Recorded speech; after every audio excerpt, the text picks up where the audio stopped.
ইউরোপের দুই মহাশক্তি মুখোমুখি মাঠের লড়াইয়ে একদিকে বিশ্বজয়ের স্বপ্ন নিয়ে মাঠে নামা অপরিরুদ্ধ ফ্রান্স, আর অন্যদিকে নিখুঁত ফুটবলের ছন্দ নিয়ে দাঁড়িয়ে থাকা লুইস দেলার ফুয়েন্তের স্পেন।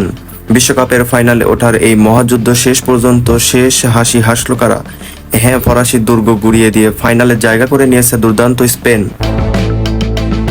ম্যাচের শুরু থেকেই ছিল স্প্যানিশদের আক্রমণাত্মক ফুটবলের দাপট। ফরাসি রক্ষণ ভাগকে ব্যস্ত রেখে একের পর এক আক্রমণ চালাতে থাকে স্পেনের ফরওয়ার্ডরা।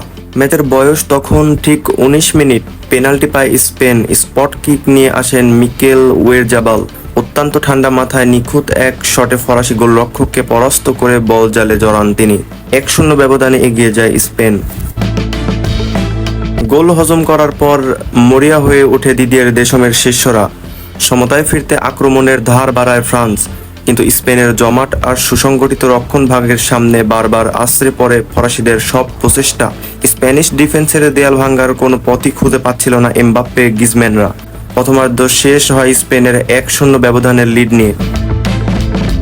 দ্বিতীয়ার্ধেও ম্যাচের নিয়ন্ত্রণ হাতছাড়া হতে দেয়নি স্পেন। আক্রমণের সেই সেনা ছন্দ ধরে রাখে তারা। ম্যাচের 62তম মিনিটে আসে সেই মাহেন্দ্রক্ষণ। মাঝমাঠ থেকে দানি আলমোর বাড়িয়ে দেওয়া এক চমৎকার পাস খুঁজে নেয় পেদ্রো পেরোকে, আর সেখান থেকেই বুলেট গতির এক দুর্দান্ত ফিনিশিংয়ের ব্যবধানে দ্বিগুণ করেন পেরো। স্কোরলাইন দাঁড়ায় 2-0। ফ্রান্সের ঘুরে দাঁড়ানোর সব আশাই যেন মুহূর্তেই ধূলিসাৎ হয়ে যায় এই এক গোলে। বাকি সময়ে শত চেষ্টা করেও গোলমুখ খুলতে পারেননি ফ্রান্স। শেষ পর্যন্ত 2-0 গোলের দাপুটে জয় নিয়ে মাঠ ছাড়ে দেলা ফুয়েন্তের শিষ্যরা।